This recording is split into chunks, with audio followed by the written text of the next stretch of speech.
तो मेरा नाम सनी है। तो आज से मैं आप लोगों को एनसीईआरटी सार संग्रह जो बुक है, उसका पूरा निचोड़ मैं आप लोग को देने वाला दोस्तों। जी हाँ, टॉपिक वाइज़ एकदम। और न्यू एडिशन है दोस्तों, आप देख सकते हैं संस्करण 2024 का है, 2025 का अभी मार्केट में आया नहीं है। तो ये इसी को हम न्यू मानते हुए संस्करण 2024 को पूरा संपूर्ण एनसीईआरटी सार संग्रह जो है कंप्लीट करेंगे। और जैसा कि आप लोग जानते हैं कि एनसीईआरटी सार संग्रह में कक्षा 6 से लेकर 12 तक पूरा इसमें एनसीईआरटी का तोड़ दिया हुआ रहता है दोस्तों। और ये जो मैं आपको कराने वाला हूँ वन लाइनर होगा। जी हाँ दोस्तों, ये वन लाइनर एनसीईआरटी सार संग्रह मैं आप लोग को पूरा कराने वाला हूँ।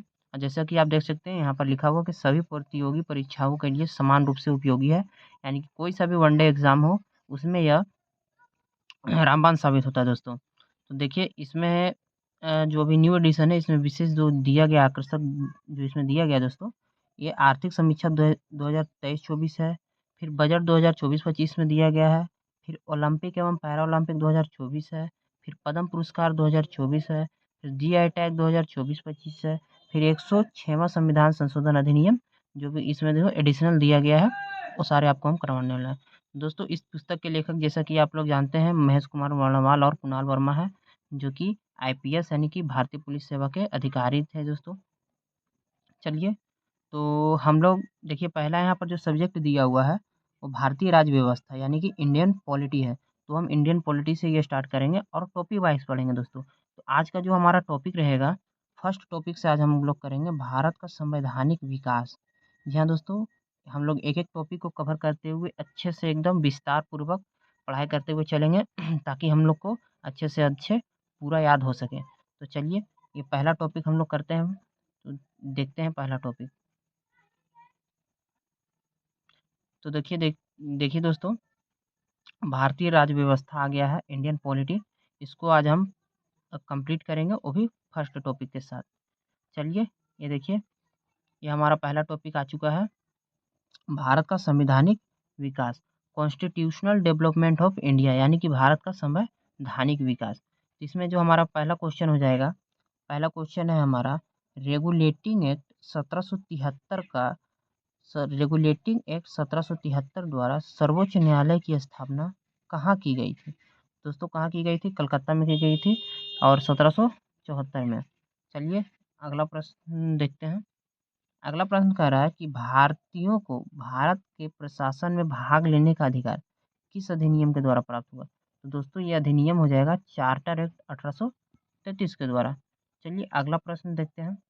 अगला प्रश्न है दोस्तों कि भारतीय विधान परिषद को बजट पर बहस करने यानी कि बजट पर बहस करने की शक्ति किस अधिनियम के द्वारा प्राप्त हुई? दोस्तों ये अधिनियम हो जाएगा भारत परिषद अधिनियम 1892। चलिए अगला प्रश्न देखते हैं। अगला प्रश्न है हमारा कि केंद्रीय विधानमंडल सर्वप्रथम किस अधिनियम के द्वारा द्विसदनीय बनाया गया? तो दोस्तों इसका उत्तर हो जाएगा 1919 के भारत शासन अधिनियम के द्वारा। चलिए अगला क्वेश्चन देखते हैं। अगला क्वेश्चन है हमारा कि भारत के राष्ट्रपति को अध्यादेश यानी कि ऑर्डिनेंस निर्गत करने की शक्ति मूलतः किस अधिनियम से प्रेरित है? तो दोस्तों इसका उत्तर हो जाएगा भारत शासन अधिनियम 1935 से। चलिए आगे देखते हैं दोस्तों, ये जो बॉक्स में दिया हुआ दोस्तों एक तरह से फैक्ट के रूप में होता है, लेकिन यहाँ पर शॉर्ट नोट्स की तरह दिया गया है दोस्तों, भारत का संवैधानिक विकास। तो चलिए इसको हम देखते हैं। भारत का संवैधानिक विकास है दोस्तों, इसके दो ब्रांच हैं। पहला है ईस्ट इंडिया कंपनी के अंतर्गत हुआ है दोस्तों, और दूसरा ब्रिटिश क्राउन के अंतर्गत। तो चलिए पहला हम देखते हैं ईस्ट इंडिया कंपनी के अंतर्गत। ईस्ट इंडिया कंपनी के अंतर्गत दोस्तों सबसे पहला जो एक्ट आया था वो 1773 में आया था, रेगुलेटिंग एक्ट। उसके बाद दोस्तों आया पिट्स इंडिया एक्ट 1784। उसके बाद आया दोस्तों चार्टर एक्ट 1793। उसके बाद आया दोस्तों चार्टर एक्ट 1813। उसके बाद दोस्तों आया चार्टर एक्ट 1833। उसके बाद आया दोस्तों चार्टर एक्ट 1853। अब देखिए दोस्तों, ये तो ईस्ट इंडिया कंपनी के अंतर्गत थी। अब हम देखते हैं कि ब्रिटिश क्राउन के अंतर्गत कौन कौन से अधिनियम है। तो सबसे पहला जो अधिनियम आया दोस्तों इनके इसके अंतर्गत भारत शासन अधिनियम 1858 आया। उसके बाद आया भारत परिषद अधिनियम 1861 आया। उसके बाद आया दोस्तों भारत परिषद अधिनियम 1892 आया। उसके बाद आया दोस्तों भारत परिषद अधिनियम 1909 आया। उसके बाद देखते हैं भारत शासन अधिनियम 1919 आया। उसके बाद देखते हैं भारत शासन अधिनियम 1935 आया। उसके बाद देखते हैं भारत स्वतंत्रता अधिनियम 1947 है। अगले प्रश्न की ओर बढ़ते हैं। यहाँ पर दिया है प्रांतों में द्वैत शासन व्यवस्था यानी कि डर्ची सिस्टम किस अधिनियम के द्वारा लागू हुआ? इसका उत्तर हो जाएगा भारत शासन अधिनियम 1919। अगला प्रश्न है ब्रिटिश भारत में किस अधिनियम में संघीय शासन का प्रावधान था? अगला प्रश्न है ब्रिटिश भारत में किस अधिनियम में संघीय शासन का प्रावधान था? तो इसका उत्तर हो जाएगा भारत शासन अधिनियम 1935। चलिए अगला देखते हैं दोस्तों, जो कि एक लाइन वन लाइन के फॉर्म में दिया है, तो इसको पढ़ते हैं कि भारत शासन अधिनियम 1919 की समीक्षा करने के लिए वर्ष 1927 में साइमन कमीशन का गठन किया गया था। यहाँ से प्रश्न बन सकता है दोस्तों। पहला प्रश्न तो बनेगा कि साइमन कमीशन का गठन कब हुआ? तो वर्ष 1927 में। और किस अधिनियम के तहत हुआ दोस्तों? तो भारत शासन अधिनियम 1919 के समीक्षा करने के लिए हुआ दोस्तों। अगला प्रश्न देखते हैं दोस्तों, अखिल भारतीय संघ स्थापित करने का प्रावधान किस अधिनियम में किया गया था? तो इसका उत्तर हो जाएगा दोस्तों भारत शासन अधिनियम 1935। चलिए आगे देखते हैं दोस्तों, एक बॉक्स में वन लाइनर के फॉर्म में दिया गया है कि भारत के संविधान में केंद्र और राज्यों के मध्य किया गया शक्तियों का विभाजन भारत सरकार अधिनियम 1935 पर आधारित है। यहाँ से प्रश्न बनेगा दोस्तों कि भारत के संविधान में केंद्र और राज्यों के मध्य किया गया शक्तियों का विभाजन किस अधिनियम पर आधारित है दोस्तों? तो भारत सरकार अधिनियम 1935 पर आधारित है। चलिए दोस्तों अगला प्रश्न देखते हैं। तो अगला प्रश्न है हमारा, एक निर्वाचित संविधान सभा द्वारा भारत के संविधान का निर्माण करने का प्रस्ताव किसके द्वारा दिया गया था? तो यह दिया गया था दोस्तों क्रिप्स मिशन के द्वारा दिया गया था। चलिए अगला प्रश्न देखते हैं। अगला प्रश्न है भारतीय संविधान सभा का गठन किसके अंतर्गत किया गया था? तो भारतीय संविधान सभा का गठन कैबिनेट मिशन 1946 ईस्वी के अंतर्गत किया गया था। चलिए अगला प्रश्न देखते हैं। अगला प्रश्न है कैबिनेट मिशन द्वारा प्रस्तुत योजना के अनुसार संविधान सभा में प्रांतों से प्रतिनिधियों का निर्वाचन किस अनुपात में था दोस्तों? तो 10 लाख की जनसंख्या पर एक सदस्य था दोस्तों। चलिए अगला प्रश्न देखते हैं।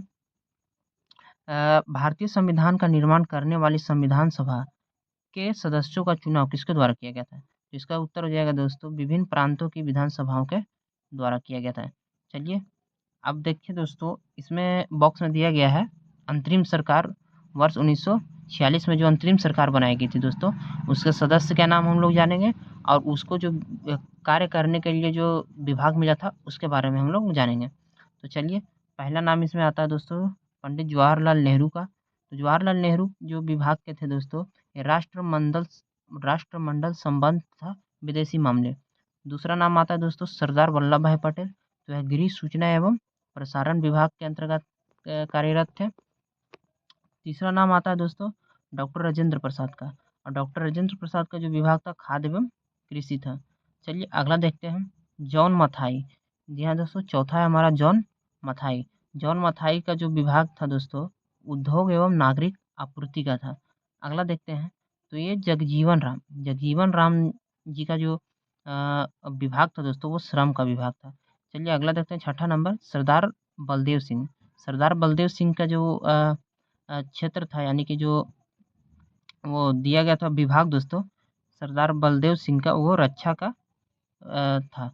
अगला देखते हैं दोस्तों लियाकत अली खान। लियाकत अली खान जो है वित्त से संबंधित थे। और अगला जी है सी राजगोपालाचारी। सी राजगोपालाचारी जो थे दोस्तों शिक्षा एवं कला विभाग के अंतर्गत। चलिए आगे बढ़ते हैं। अगला प्रश्न है दोस्तों कि भारत की संविधान सभा की पहली बैठक कब हुई थी? देखिए एक दोस्तों स्टैटिक जीके में बहुत ही बढ़िया प्रश्न बन जाता है कि भारत की संविधान सभा की पहली बैठक कब हुई थी? तो दोस्तों 9 दिसंबर 1946 को हुई थी। चलिए अगला देखते हैं। भारतीय संविधान का प्रथम प्रारूप यानी कि फर्स्ट ड्राफ्ट जो है सर BN राव द्वारा तैयार किया गया था। यहाँ से क्वेश्चन बन सकता है कि भारतीय संविधान का प्रथम प्रारूप यानी कि फर्स्ट ड्राफ्ट किसके द्वारा तैयार किया गया था? सर BN राव के द्वारा तैयार किया गया था। चलिए अगला प्रश्न देखते हैं। अगला प्रश्न है भारतीय संविधान सभा का अस्थायी अध्यक्ष यानी परमानेंट चेयरमैन किसे चुना गया था दोस्तों? तो इसका उत्तर हो जाएगा डॉक्टर राजेंद्र प्रसाद को।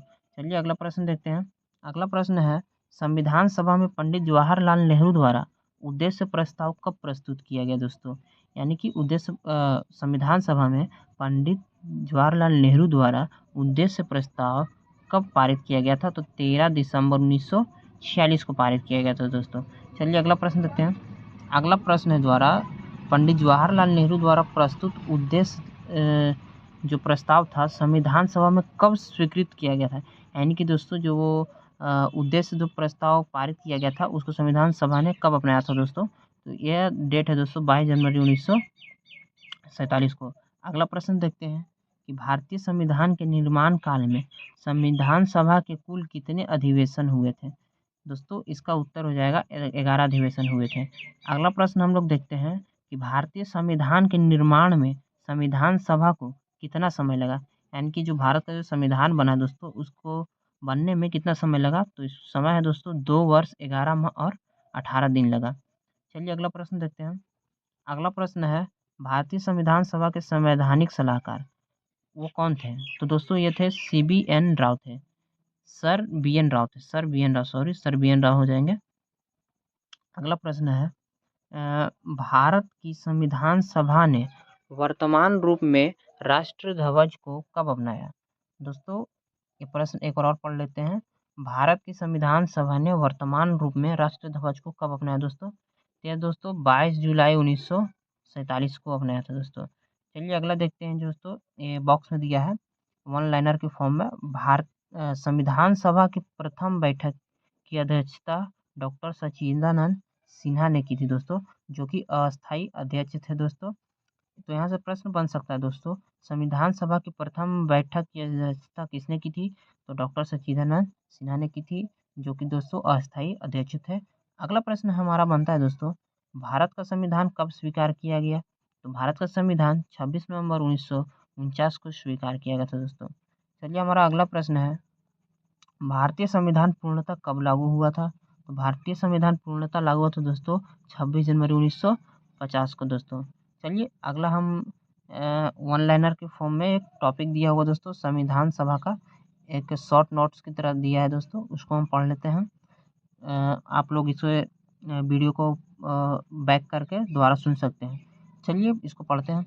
9 दिसंबर 1946 को संविधान सभा की प्रथम बैठक हुई थी, जिसमें डॉक्टर सच्चिदानंद सिन्हा को अस्थायी अध्यक्ष, 11 दिसंबर 1946 को डॉक्टर राजेंद्र प्रसाद को अस्थायी अध्यक्ष चुना गया। संविधान निर्माण का प्रारंभ 13 दिसंबर 1946 को पंडित जवाहरलाल नेहरू द्वारा प्रस्तुत उद्देश्य प्रस्ताव से हुआ, जिसे 22 जनवरी 1947 को सर्वसम्मति से स्वीकार कर लिया गया। फिर 26 जनवरी 1949 को भारतीय संविधान अंगीकृत किया गया, जबकि 26 जनवरी 1950 को इसे पूर्णतः लागू किया गया। तो दोस्तों आप लोग इसे वीडियो को बैक करके दोबारा सुन सकते हैं। अगला देखते हैं दोस्तों, वन लाइनर के फॉर्म में दिया है कि भारत का संविधान मूलतः 2 भाषाओं हिंदी तथा अंग्रेजी में लिखा गया था और सभी सदस्यों ने इस प्रतियों पर हस्ताक्षर किए थे। चलिए अगले प्रश्न की ओर बढ़ते हैं। तो हमारा अगला प्रश्न है कि 26 नवंबर 1949 को भारतीय संविधान किसके द्वारा अधिनियमित किया गया? तो दोस्तों संविधान सभा के द्वारा अधिनियमित किया गया था। अगला प्रश्न है हमारा, जन गण मन को भारत के राष्ट्रगान के रूप में कब अपनाया गया था? तो 24 जनवरी 1950 को अपनाया गया था दोस्तों। अगला प्रश्न है हमारा, भारत सरकार द्वारा अशोक स्तंभ को राष्ट्र चिन्ह यानी कि नेशनल एम्बलम के रूप में कब अंगीकृत यानी अडॉप्ट किया गया था? तो 26 जनवरी 1950 को किया गया था। चलिए हमारा अगला प्रश्न है दोस्तों, अगला है बॉक्स में दिया हुआ वन लाइनर के फॉर्म में। ये दोस्तों संविधान सभा की सलाहकार समिति के अध्यक्ष सरदार वल्लभ भाई पटेल थे। यहाँ से प्रश्न बनेगा कि संविधान सभा की सलाहकार समिति के अध्यक्ष कौन थे? तो सरदार वल्लभ भाई पटेल थे। चलिए अपने अगले प्रश्न की ओर बढ़ते हैं।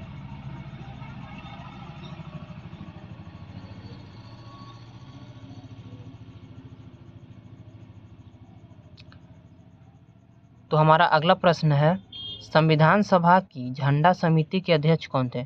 तो संविधान सभा की झंडा समिति के अध्यक्ष डॉक्टर राजेंद्र प्रसाद थे। चलिए अब हम जानते हैं दोस्तों प्रमुख समितियां एवं उनके अध्यक्ष कौन थे। तो चलिए यहाँ से हम लोग समिति के नाम और उनके अध्यक्ष के बारे में जानेंगे। तो पहला दोस्तों, संघ शक्ति समिति के अध्यक्ष कौन थे?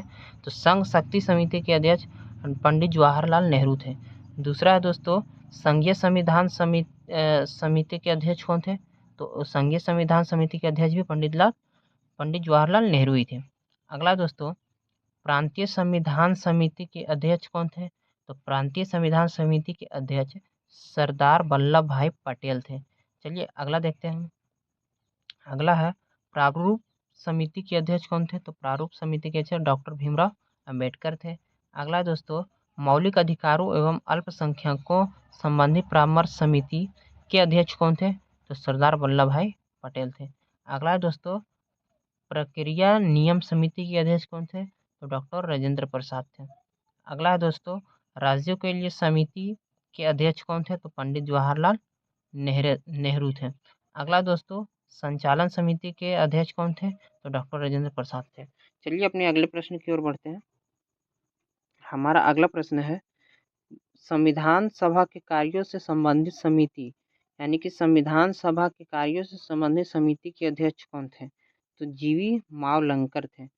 चलिए अगला हम एक महत्वपूर्ण फैक्ट दिया हुआ है बॉक्स में, उसको हम पढ़ते हैं। डॉक्टर भीमराव अंबेडकर की अध्यक्षता में संविधान सभा की प्रारूप समिति में 6 अन्य सदस्य थे दोस्तों। एन गोपाला स्वामी अयंगर थे, डॉक्टर के एम मुंशी थे, बी एल मिश्रा थे, अलादी कृष्णा स्वामी अय्यर थे, सैयद मोहम्मद सादुल्ला तथा डी पी खेतान थे दोस्तों। तो दोस्तों ये जो बी एल मिश्रा है, बाद में इनके स्थान पर एल माधव राव आ गए थे, और डी पी खेतान जो थे बाद में इनके स्थान पर टी टी कृष्णमाचारी आ गए थे। चलिए अपने अगले प्रश्न की ओर बढ़ते हैं। तो हमारा अगला प्रश्न है, संविधान सभा ने डॉक्टर भीमराव अंबेडकर की अध्यक्षता में प्रारूप समिति के गठन कब किया था? तो दोस्तों इसका उत्तर हो जाएगा 29 अगस्त 1947 को।